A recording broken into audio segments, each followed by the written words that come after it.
Hello again, everybody, and welcome once again to Fractured Realities. As always, I am your host, Jay Warner.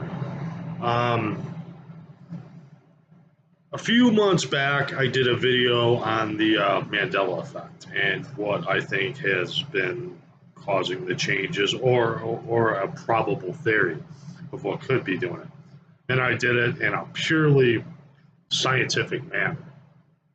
Okay, see, I have a few different ideas floating around in my head, but I wanted to do, scientific and explain how molecular transfer of energy has to go somewhere, but yet while CERN, blows holes in the universe, there's an absence of energy that is pushed out. Okay, and that little bit of energy could be your memories, could be your soul, could be whatever. Um, but yeah, that I think was a good theory. But there's also another one that just, and this isn't new. This isn't something that I invented. I'm not taking credit for it. Something that's been kind of bouncing around in my head, and it seems to make a lot more sense. But now, I believe when I did the scientific video, in a way, I did maybe just a tiny bit of disservice to my friends who are more spiritually inclined and more into the metaphysical reasoning behind things. So, I mean, I also have a few thoughts on the Mandela effect that I believe could be of a metaphysical nature. Now, this is definitely a little far out there, okay, for you, those of you who are grounded in reality, might, not like this, or those of you who aren't might find this a little bit creepy, but just bear along with me. I don't think it's necessarily a bad thing. Just hear me out till the end. I'll keep this video short because I'm actually on break from work right now, so I can't make it too long anyway. Anyway, reality. What is the nature of reality? Reality is different for each person. And a prime example is the Covington high school students. Now, to a far left wing type person, in their reality, these kids are racist, smug, irritating, little, condescending brats who were smiling in a poor veteran Native American's face. Then, when you listen to the right wing side of it, in their reality, the Native American was the provocateur who approached him, and he is not a veteran. He served in the military, but he's not a veteran because he didn't serve in the military, and that the kid was smiling nervously and standing his ground as a proud American. See, we all seen the exact same thing, but that's two different views of how you see it, because reality is a subjective thing. Not two of us could see the same thing and interpret it different ways. So reality in that way is subjective and it is interpretive. We live in a interpretive world. A lot of things that science came up with many years ago are now being reinterpreted and changed. History changes all the time, science changes all the time, and we change because of our interpretive reality. Nothing is consistent, nothing stays the same. Now, with that being said, the Mandela effect affects many things. A lot of name changes, celebrities who we believe were dead, even some people that have told me that they have spoken to people that they've known in their actual life who they believe were deceased who are in fact alive. Um, just little glitches, things in this world that seem wrong, that are just a little bit off. And the simulation theory comes in there. So Everything seems simulated. As a matter of fact, the other day on my phone, I got a text message from 1969. Of course, it was a mistake. It was somebody trying to contact my daughters, but the message came from December 31st of 1969. So I thought that was kind of weird, and I'm sure it was just some kind of thing. But just like a computer, sometimes life and sometimes reality have glitches. Do we remember living in a time when there wasn't glitches, when reality didn't seem to change before our eyes? Yeah, some of us remember that, some of us don't. Or some of us have been caught in the cycle of change through most of their lives, or through at least most of their spiritually aware lives. But what is the one state where it seems very real, but things are subjective, things are changing, things are malleable? It's a dream state. Now, what can you say about dreams?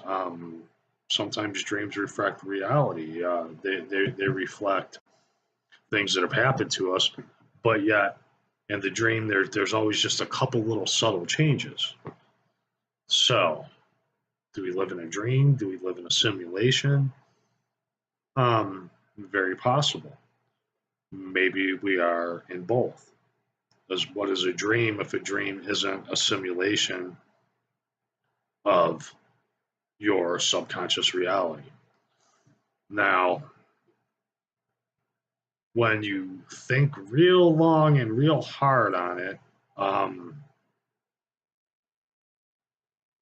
that would make sense. I mean, I've talked to several different people who have said that they have very, very vivid dreams now, dreams that seem more real than the real world, and I'm one of them. I dream about different realities, different outcomes, being married to different people, having different children, being a different person, different emotions, different sets of values, everything. I've dreamed of many, many alternative me's.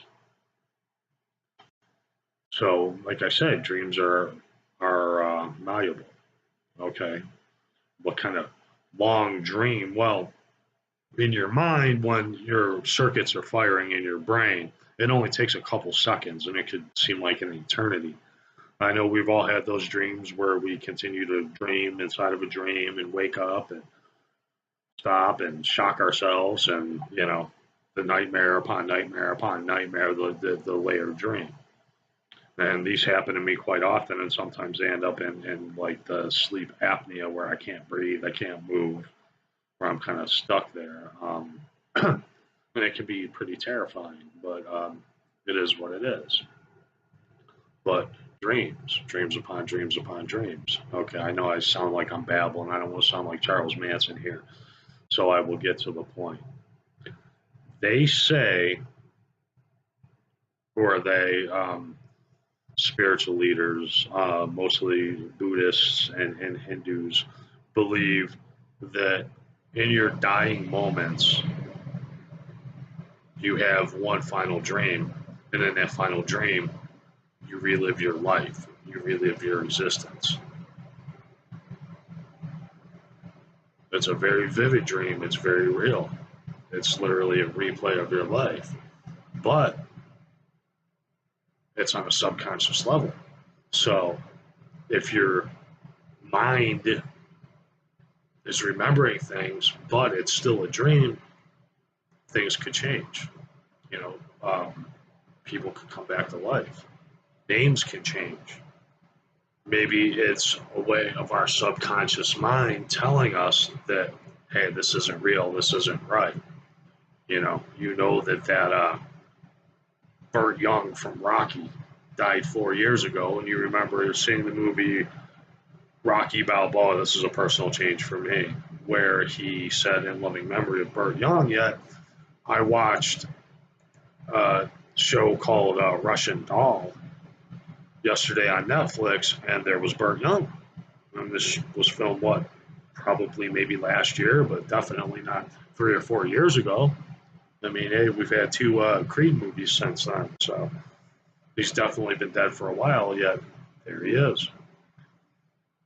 And right away I seen him, and right away something told me, yeah, that's not right. And that's basically what the Mandela effect is. It's noticeable changes where you say, hey, that's not right. I know that's not right. Just like when you're in that weird dream where you're walking down the street naked, slapping people or doing whatever, and say, hey, this isn't right, but nobody seems to notice. That's your mind telling you that that's a dream, that's not reality, that this is not normal. And perhaps something did happen to the world back in 2012. Maybe there was some sort of catastrophic event that occurred. Maybe a comet hit the Earth. And it could be that maybe we are all remembering our lives, but we're adding little details. Maybe we've gone farther. Maybe this is a subjective thought as to what our lives could have been. Now, with that being said, I don't mean to tell anybody to freak out, meaning that you may already be dead, because in several other realities you probably are deceased. But this isn't a negative thing. Why is, well, being alive is not a negative thing? No, because this is a test. Maybe this is a dream that's a test to see how we turn out, to see what we do. So why not become the best versions of ourselves? Why not become greater than we were? Why not strive to become a greater version of ourselves? Even if it is just mental, it's spiritual, it's a test. We can be better people. We could be more aware, we could be kinder, we could be more apathetic to human beings, or empathetic, or have greater empathy towards animals. We can do greater things. We can achieve a greater spiritual understanding. And we can help to educate those of us who don't realize maybe that they're in a dream, or maybe, like my other theory went, that we were shot across the cosmos in a black hole. Either way, it's pretty far out. But hey, if anybody has any better explanations, I'd love to hear them. But yeah, that's my thought. This is a dying dream. This is a reality that's already gone. But yet we still have that last neuron in our brain firing and continuing with the dream. So this is a dream. It doesn't have to be a nightmare. It could be a beautiful dream. Accept it for what it is. Accept the fact that reality is changeable. Learn how to change reality.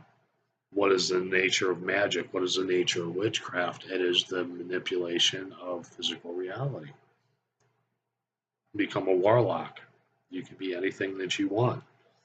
You just have to set your mind to it, and you have to accept it for what it is.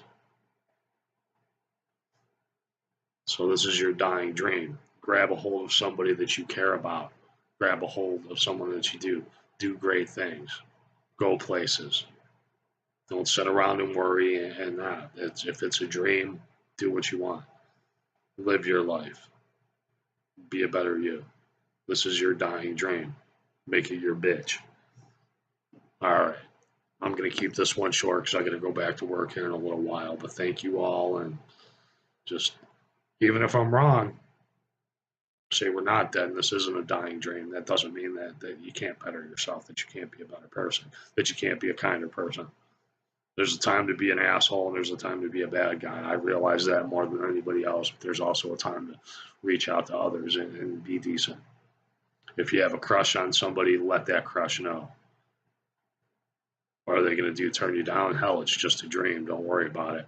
But anyway, I love you all. Take care of yourselves and make the best of this dream because it's yours. Thank you. Goodbye.